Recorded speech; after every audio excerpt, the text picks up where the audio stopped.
of hip hop. Drake just came out with the Camila Cabello song. So. Okay, so let's get to that. Let's get to that. Enough Kendrick talk, man. Enough. You say we're in Toronto, man. Well, I was gonna say you say Kendrick was annoying you with the Not Like Us. Everything that Drake has done since this whole altercation has been annoying me, bro.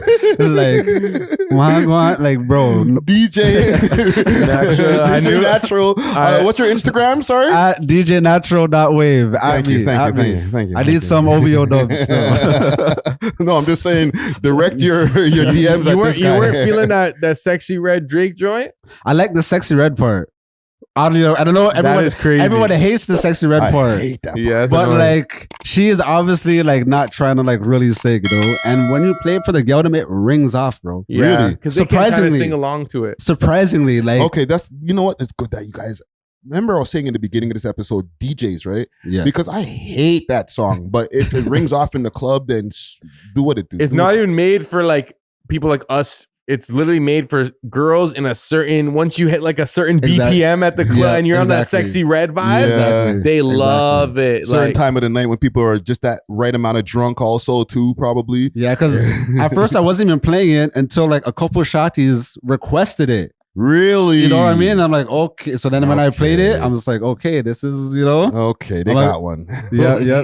What did you think of the Drake Camila Cabello track? Let's play a little bit of it, and I'll give you guys my opinion. Natural, in a quick second. You love that song, eh? Best song of the year. Hamilton would love this. I'm not mad at this, man. It's getting better the more I listen to it. It just, for me, and keep in mind, like I'm not Jamaican at all, but even the patois at the beginning, to me, as a non-Jamaican, non-patois speaking person, it sounded like wild, like Nike shoemaker. He has Snow Day teaching him the patois. He needs to get He needs to get back around Popcorn and those mans. He needs to get unruly again. You know what I mean? Unruly. See where he got that like Canadian patois going? Yeah. It's Benzimika. Like it doesn't even sound. It doesn't even sound right. Like, okay, all right. So you guys are not feeling. What did they call him, Drizzy Marley, when he gets into that bag? No, I actually don't mind those tracks because those tracks ring off. One Dance to this day, top 10 song. Yeah, Controller, top 10. Blem is amazing. Blem, bong bong bong bong. So to me, in my opinion, summer tune. They got.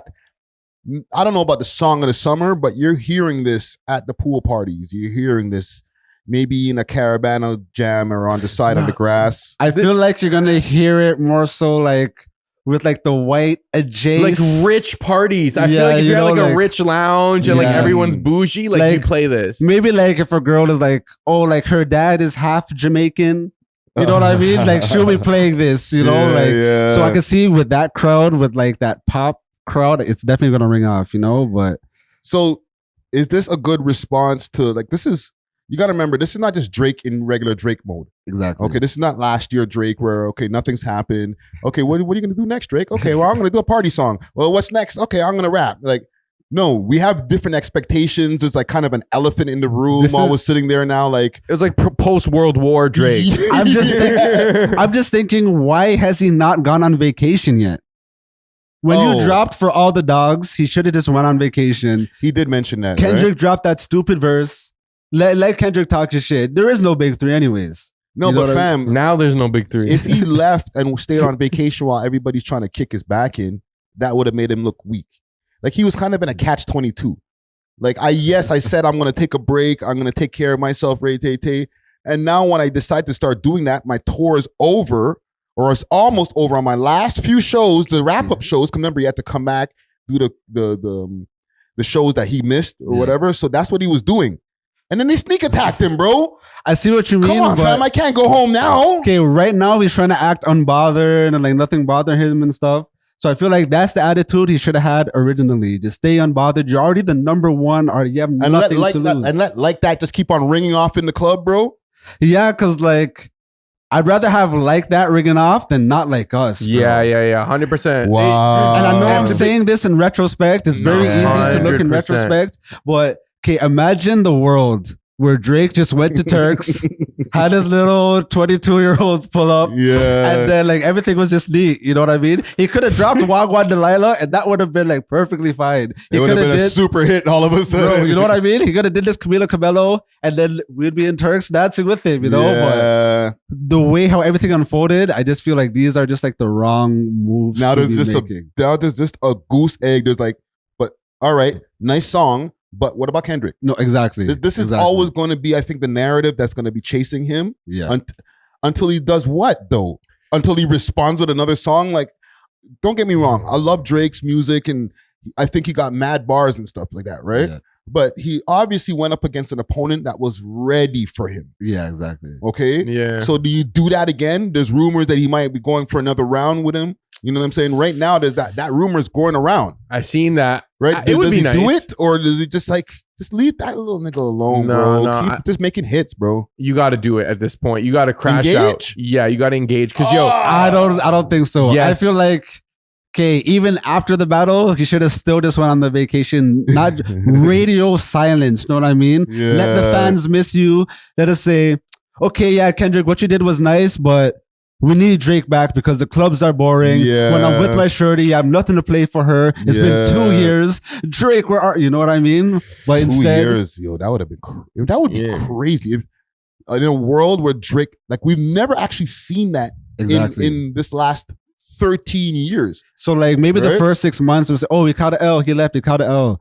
But then eventually it'll be like, yeah, but we kind of miss him though. We need some new Drake music, man. Exactly. That's what happened with Eminem. How long was his hiatus? Like 4 or 5 years? And then he came back and everything was all good. We couldn't wait to hear his song. So that would have been a cool move from Drake. But the reason why I think he should like crash out lyrically is because like at this point, your hip hop reputation, not your celebrity or your music reputation, but specifically within the hip hop culture, your legacy in that realm is super compromised. Yeah. So like you're either gonna like die like on your shield kind of thing, where it's like you really got to go out banging, or like either way, it's the same result. Like if you make a song, if you make a bunch of diss songs and they don't work, you still caught your L from last year. You know what I'm saying? But if I'm Drake, I'm not.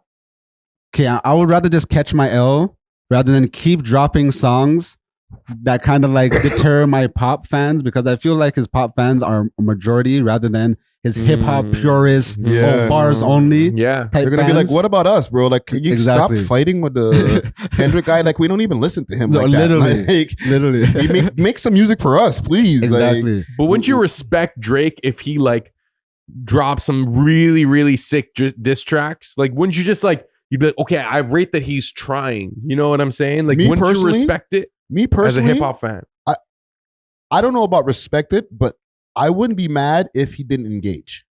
Like, sub him to death. You know, hit him with a sub here, a sub there. But like, if you're like, okay, I got a whole other set of songs for you now, and this is just my personal opinion.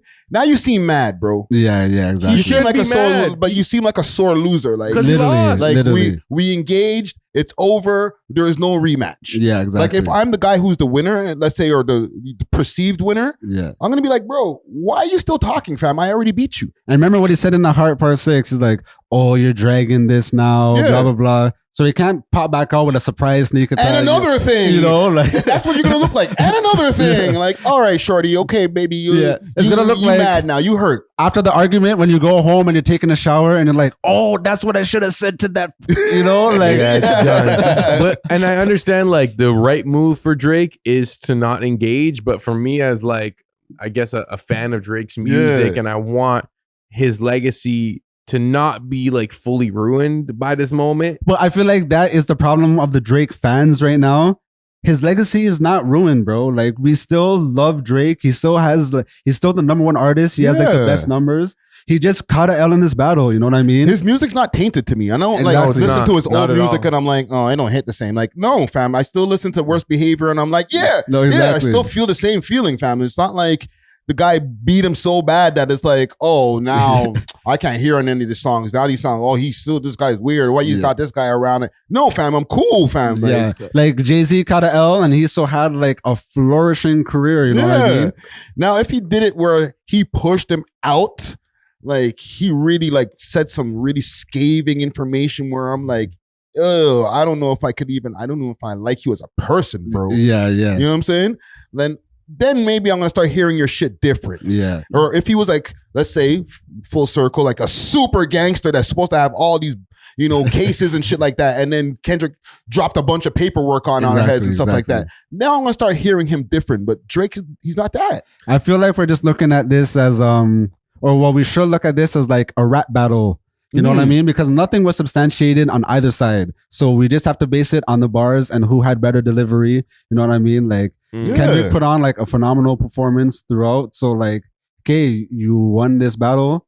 Who knows? The war may not be over, but just for right now, you don't want to seem like a sore loser type thing. Yeah, but the Jay-Z thing, what's different is that both Jay-Z and Nas are from New York. And New York has so many guys. Yeah. We had one guy, and I think this is maybe the result of me being a Drake fan, feeling like his reputation is ruined, even though it's not. He's still massively successful, and like his songs are still going to ring off. Yeah. But it's like our guy, and like what we are, that's what kind of got ruined in the eyes of Americans, where I feel like before Toronto had this aura about it because Drake had that aura. But now that Drake's aura has been tainted, and alongside that, the Toronto aura, I feel like kind of has been tainted. You know what I'm saying? Maybe, but to Americans, we have so much other people besides Drake that are talented and representing.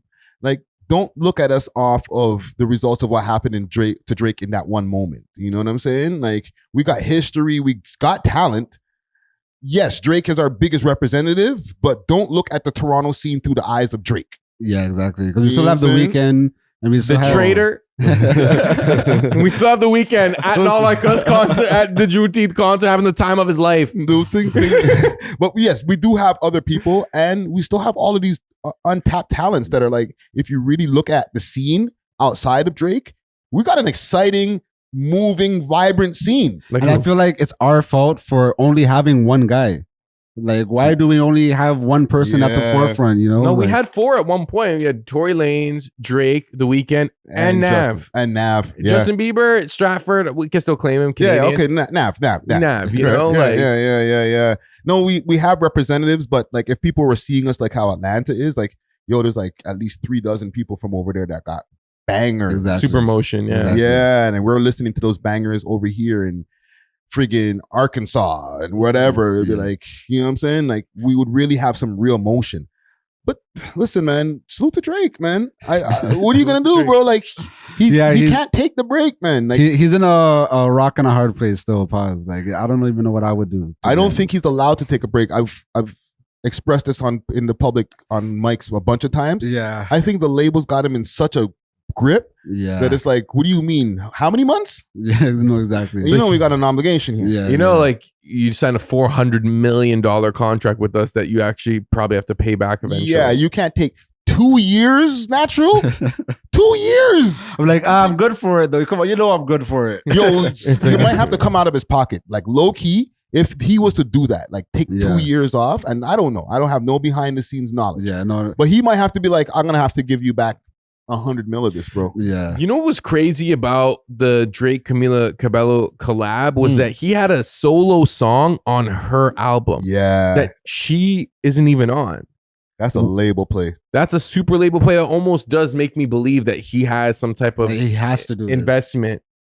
That can go back into the whole Gamma thing, man. Yeah, I know. I think it's more like that. Owning it's like, 3/4 of the music industry, or what is it? Right? Let me put myself on your album. Don't worry, you don't have to come to the studio today. Let me just take a check on your album. Yo, I have a solo song. Put it on your album. It's like, what? So it's like real estate, bro. You just put an extra building on my block? Like, what the hell, bro? Because, that's going to bring more eyes to her album. And if he has some type of investment in it, those eyes are going to go into his pocket eventually, you know? Yeah. We might have a white sexy red going on right now. You know what I'm saying? Or a Latina sexy red. Pretty blue. Yeah. Well, salute to Drizzy Drake, man. Keep doing your thing, I guess, since you're not going to take no breaks, man. We love hip hop.